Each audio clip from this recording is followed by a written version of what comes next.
Hello folks, it's great to be back with you all. It's been a bit of a wet week here in the UK, at least where I am, so it's nice that the sun's decided to come out for this video today. But what I'm going to be doing is sharing with you the latest update, which is 1.7.8 that DJI have recently released for the Fly app.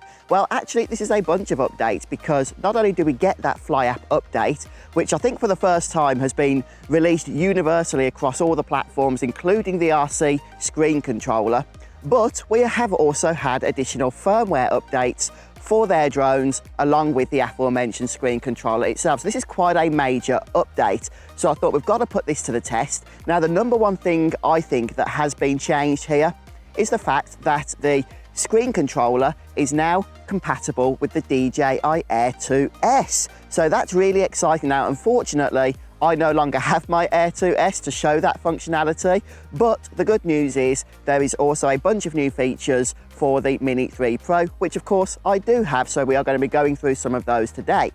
Now, there have also been rumours talking about the Air 2S that DJI are going to be releasing a new package with that drone bundled with this controller.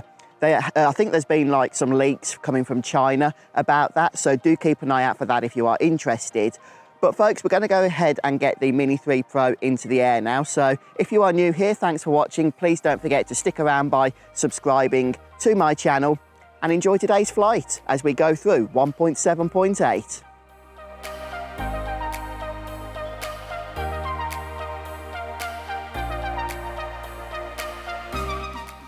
Right, so it is a little bit windy today. I do need to be careful and mindful of that as we fly here, especially because I haven't flown the Mini 3 Pro or any drone really for a while, as I've just been so busy with work and sometimes real life takes over. And to be honest, I thought DJI had pretty much got the drone to where they wanted it to be with the various updates and stuff. So this remarkably substantial update, over 1 GB in size, was a nice surprise here.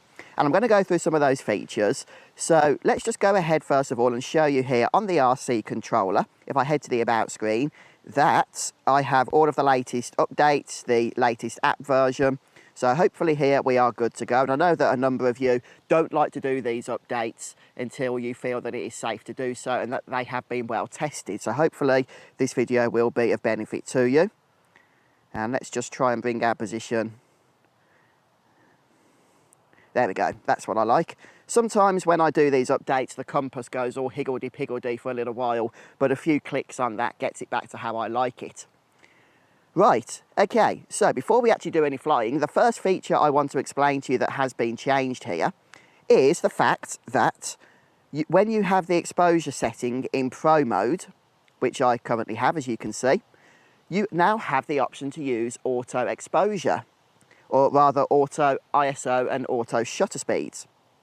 And this is something you can do simply by tapping either or. So if we start by tapping the ISO there, we can actually select auto.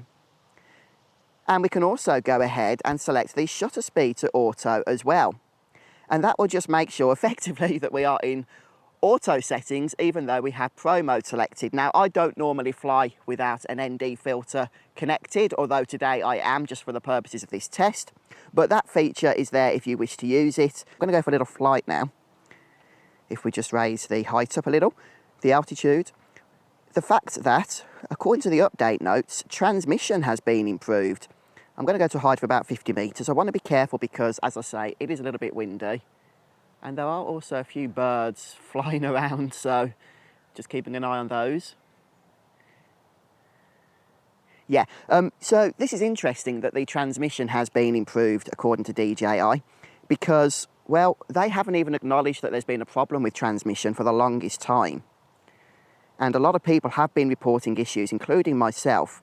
Those of you that have been following my channel for any number of months will know that with my DJI Mini 3 Pro, I have been experiencing a number of problems, even flying over this area that I'm located at now, that is mostly trees and countryside, yet there has pretty much every flight been some form of interference. And yeah, even at this distance of 300 meters, I would often get signal dropouts. But right now, that does not seem to be the case at all. I'm pushing to 400 meters and still have full signal. Now, that might not sound exciting when it comes to the fact that the Mini 3 Pro is rated for much greater than that, but it's a great start, trust me, because as I say, I wasn't even getting to those distances before. And if we push it over this residential area, that will give us, I think, just a better example as to how the signal is going to hold out. Sorry guys, I wanted to get this video over to you yesterday when the update first released, but because I haven't flown for a while, I did have to get all the batteries charged, and on top of that, it took me about an hour to get all of the updates done, by which time it was really dark. Now I am getting some signal dropouts here. Let me just move a little bit because the trees might be in the way of touch. Oh, a YouTuber's life, eh? I know that the Mini 3 Pro is rated for many kilometres of range, but that is literally in perfect conditions. And right now, of course, we're pushing it over conditions that are far from perfect. There's a lot of Wi-Fi interference around here. But the great news is, we still haven't lost signal at about 500 metres. Yes, we've had a few dropouts. We've got down to the orange bar now. But that's not too bad. It's about 1,500, 1,600 feet. I mean, I wouldn't say it's great, if I'm honest with you, the connection. I would like to know exactly what has been improved though, because one of the things about DJI's patch notes or update notes is they are always very unspecific. I mean, they'll tell you what they've done, but they won't tell you specifically what they've done, if that makes sense. They'll tell you that transmission has been improved. They won't tell you how transmission has been improved or in what circumstances we can expect to see that improvement. That's why we do these tests. Yeah, the strong wind warning is helpful, but it's usually quite over dramatic in my experience. Okay, it will say that it can't return to home when you get the wind warning, but actually you can. But it says return to home was disabled. I think that's being over dramatic. Let's see if it does actually work. And as you can see, it does.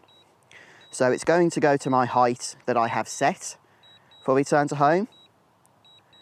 Well, actually, no, it isn't. That's interesting.